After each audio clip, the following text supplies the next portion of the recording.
All right, welcome back to part 2 of our How to Make a Quilt series. Thank you for joining us here on Dabline.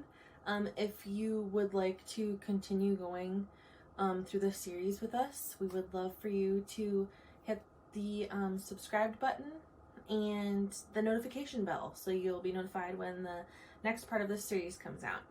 All right, so last time we were together, we talked about how to make a simple strip quilt top. And here we have it made. It's very cute. I used some nice fall colors and fabrics. And today we are going to focus on two things. We are going to focus on pressing or ironing the strips so this lays nice and flat. And we'll also trim up the edges as well today. And we're also going to focus on making what quilters call the quilt sandwich.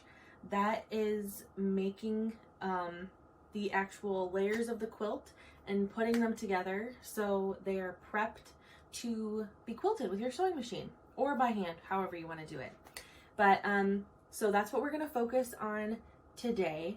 So let's go ahead and take our quilt top. We're going to take it to our ironing board, and I'm going to show you how to properly press the seams open so it lays nice and flat for you, okay? Let's go do it. Hey, here I am at my ironing board. I have my quilt top here turned with the right side on the ironing board so we can get a really good look at our seams here. I also have my iron right here that is nice and hot, and we're gonna get started. Okay, first things first is we'll learn a little terminology here, okay? This is a seam. When you are pressing your seams, there's different ways that you can do it. You can press them all to one side, all to the left. You can press them all to the right, or what I'm gonna show you how to do today is you can press them open.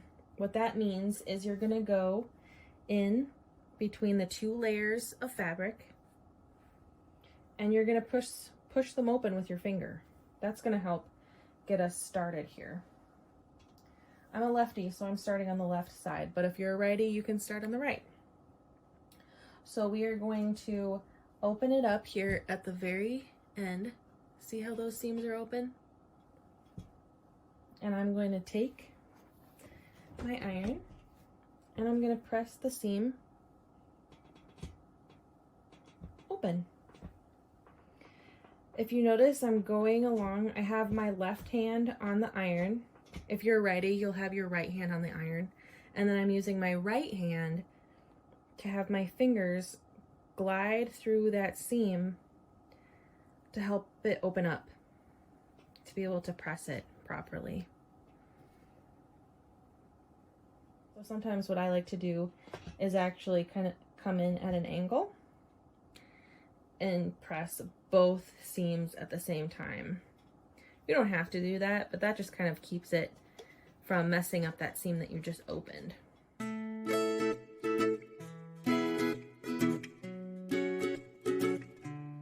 And then sometimes I like to just kind of glide my iron over all of the seams just to make sure they're all laying nice and flat. And then if we flip this over to look at the right side, look how nice and flat that lays. It looks great.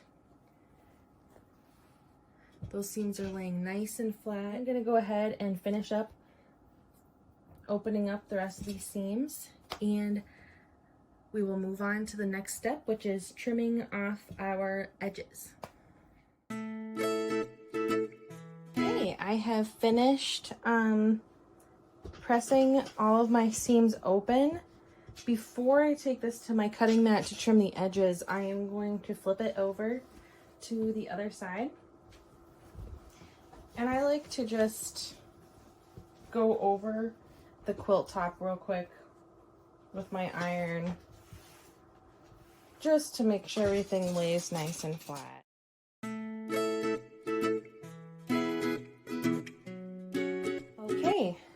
are back at the cutting mat. This next step is only necessary if you need to trim the quilt top down, so it's going to be a little bit smaller than your backing fabric. So this is an optional step.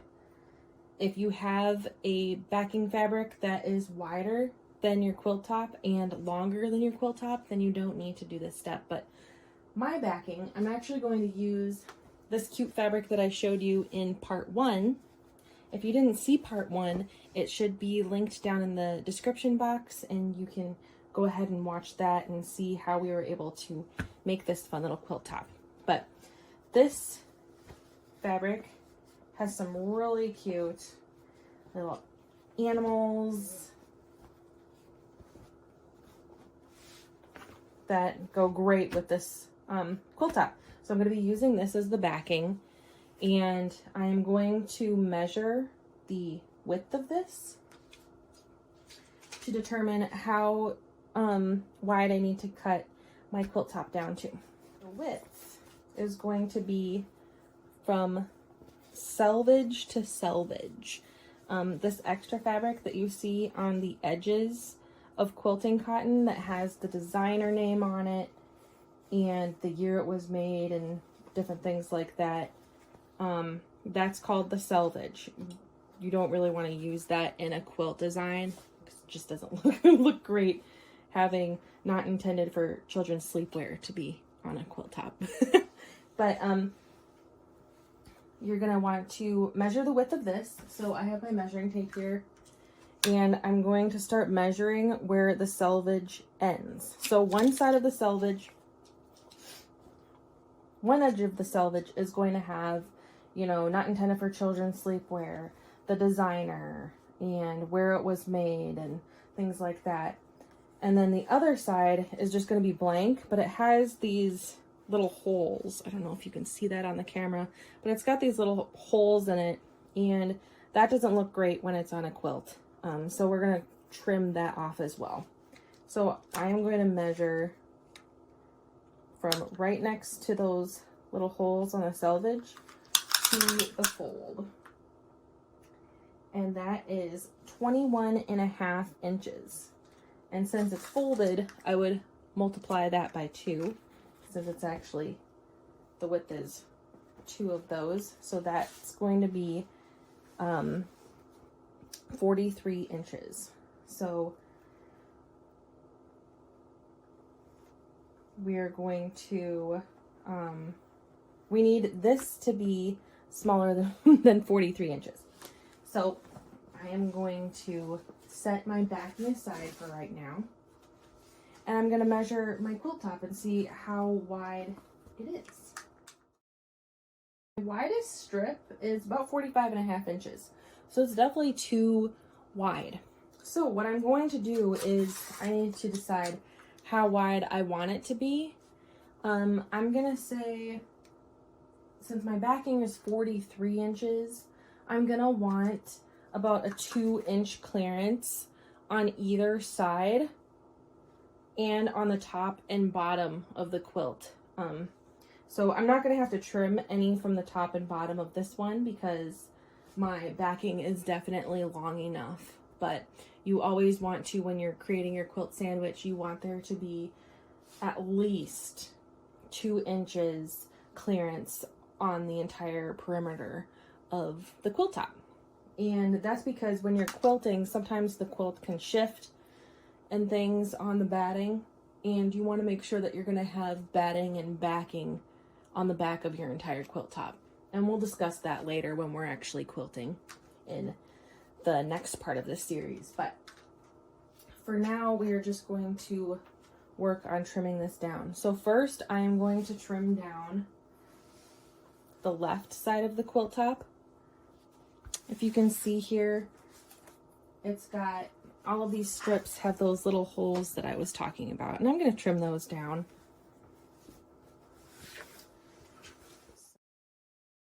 I'm going to trim off about 1 inch.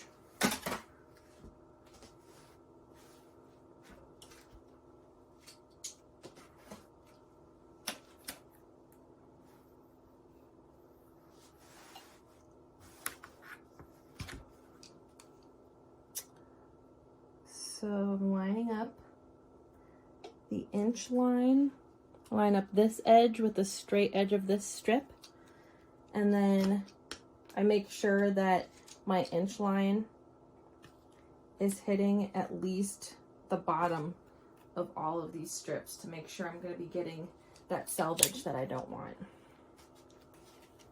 Now I'll just go ahead and cut. Remember, take it nice and slow with the rotary cutter. It's not a race. You definitely don't want your ruler to slip, because then this could be a very wonky line, which you don't want. So cut that. And then when you go to cut this next chunk, since my ruler wasn't long enough to get the whole piece in one swoop, I'm going to line up my edge of the ruler with about 5 inches along that line that I cut. That's going to make sure that I am staying in a straight line. And then I'll also line up this edge of this strip with a line on the ruler, just to make sure we're keeping everything square. And cut.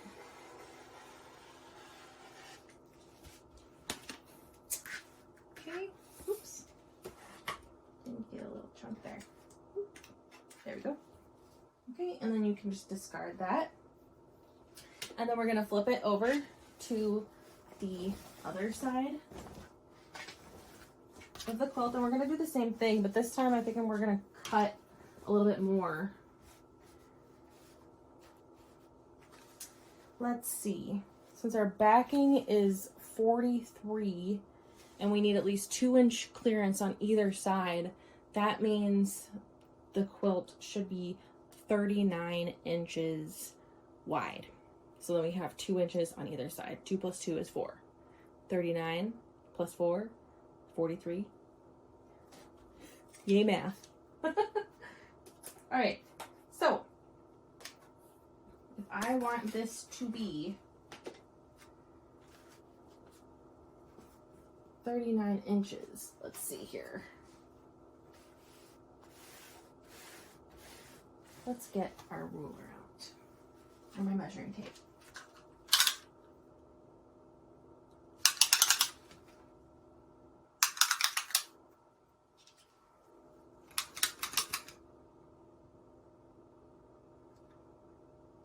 $39. All right, it looks like I need to cut about 4 inches.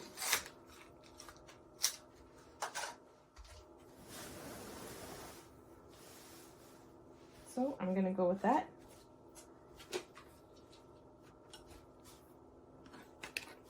And we're gonna do the exact same thing that we did with the other side. I'm gonna line up, but this time I'm gonna line up the 4 inches line. So 1, 2, 3, 4. We're gonna line up that 4-inch line with the bottom of the shortest strip.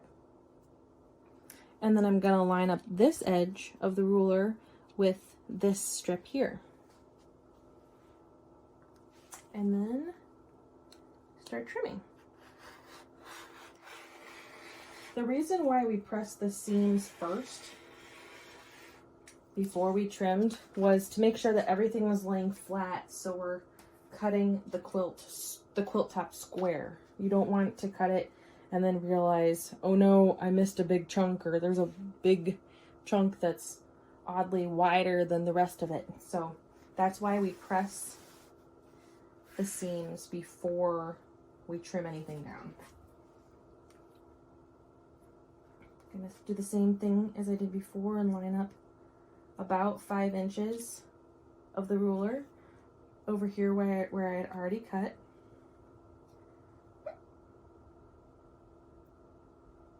We're all lined up. All right, I'm gonna cut. Oops.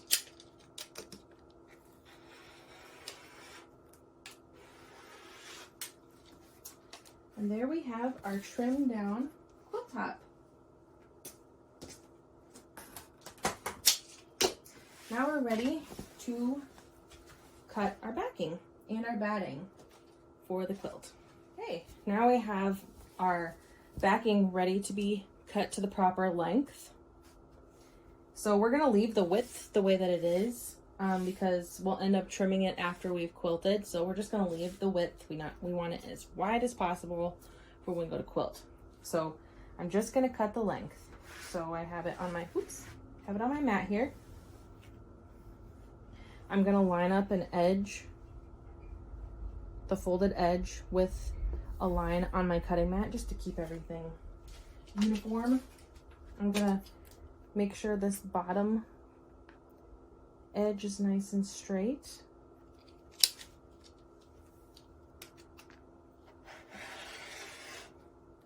Oops. That's okay. That happens. Take it nice and slow. All right. Now I need to measure to make sure that this is long enough. So my quilt top is 40 inches long.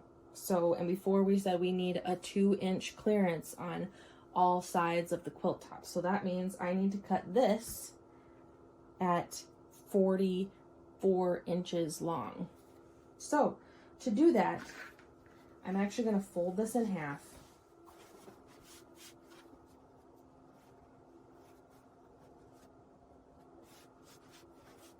Up that way. And I'm going to measure until I get 20 inches.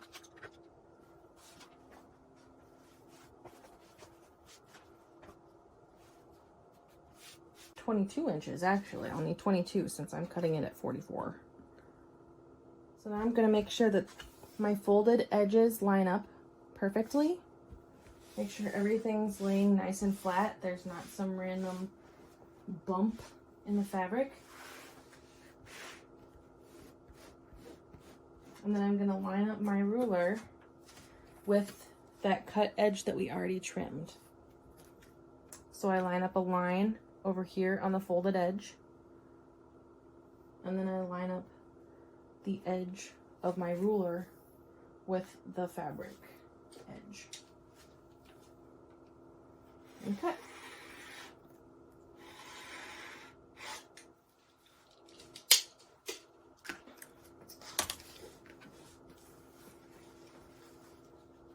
Fold this and set this aside.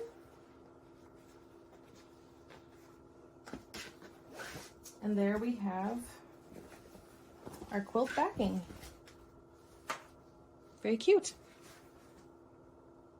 Now we're going to do the exact same thing for the batting. Some people like to cut the batting a little bit bigger than the backing. I like to have the backing and the batting the same size. So then I'm only needing to focus on one measurement when I'm placing my quilt top on as we're creating the quilt sandwich. So I'm going to cut the batting the same size as our backing, and then we will start making our quilt sandwich. Okay, let's talk quilt batting for a minute. There are several different types of quilt batting available. My favorite is 100% cotton batting. There's also polyester blends. There is wool. I have used wool before. It's very lofty. So that means it's very plush, it's very thick, and it gives you more of a comforter feel than a flat quilt. 100% cotton lasts a very long time. It's easy to quilt through. It's very beginner friendly because it is so sturdy, and it's very warm. So I would like to recommend 100% cotton if this is your first quilt pattern. Polyester is a polyester blend that's part polyester, part cotton would also be a good choice. So I am going to show you how I cut this. I cut it exactly the same way as I cut the batting. So it's already the right width, just like I folded the backing. Line that up. and I need it to be 22 inches. And I'll grab my scissors and just cut along that line.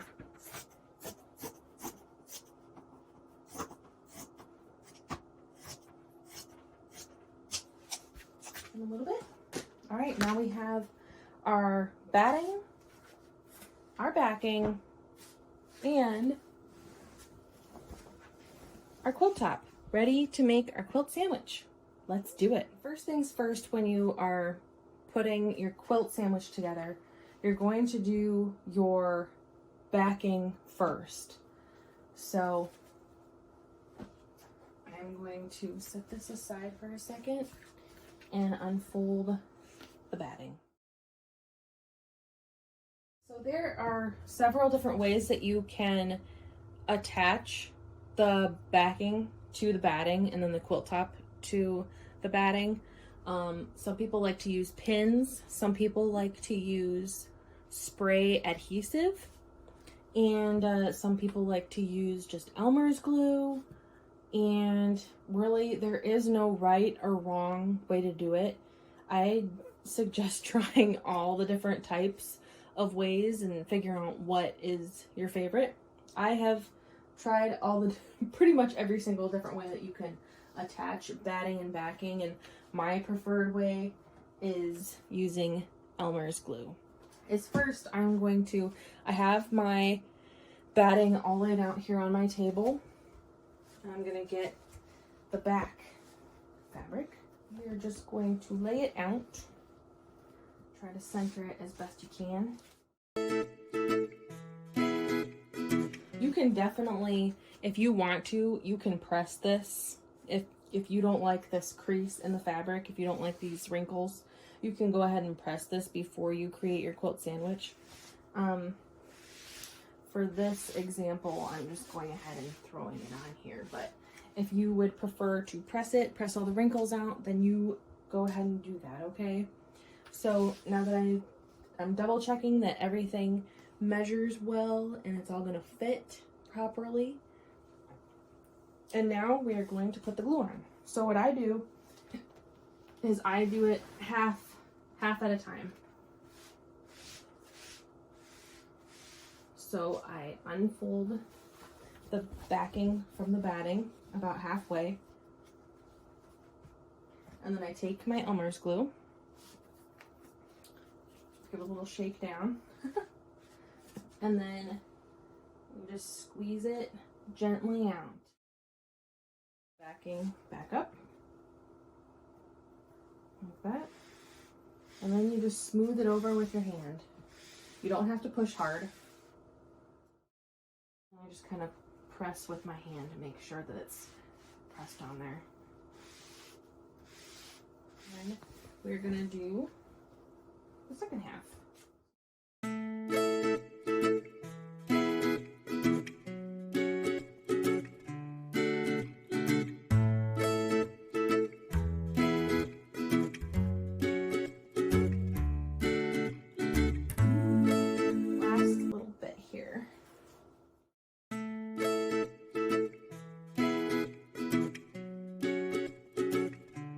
Hang out on the table for at least a half hour, just until the glue completely dries, just so it's not making a mess when you flip it over to put the quilt top on.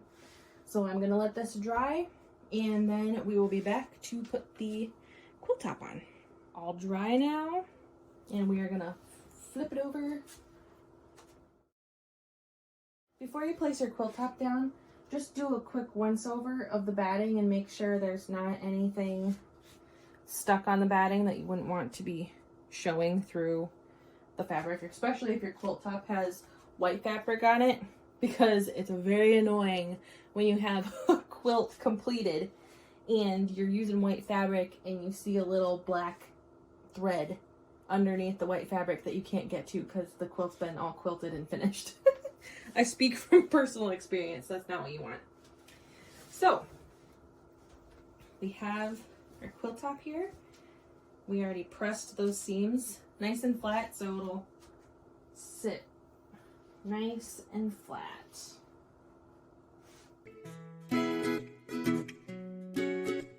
All right, and then as you can see, there is some clearance on all sides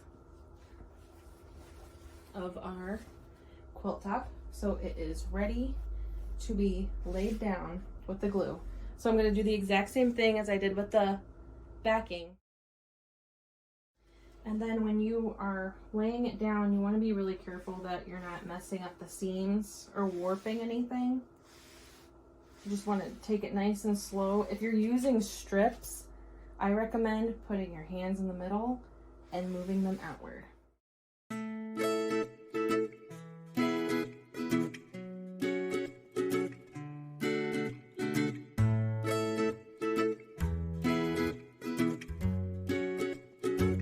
Make sure that the batting underneath isn't folded or puckered at all, because that can cause kind of a weird effect to the quilt when you're quilting it.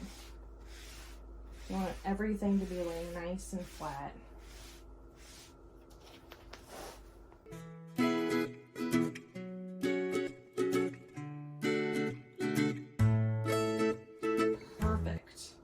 All right, now I'm just gonna let this sit and dry, and then we will be back for part 3. And there you have it. That's how you press your open seams and create a quilt sandwich. Thank you again for joining us here on Dabline. Don't forget, if you want to continue with the series with us, go ahead and subscribe and turn on that notification bell so you know when we put part 3 up, which is quilting. It's the funnest part of the process, in my opinion. So we will go over how to do some really fun quilting with our Dabline quilting templates. So go ahead and click that notification bell if you want to continue with us.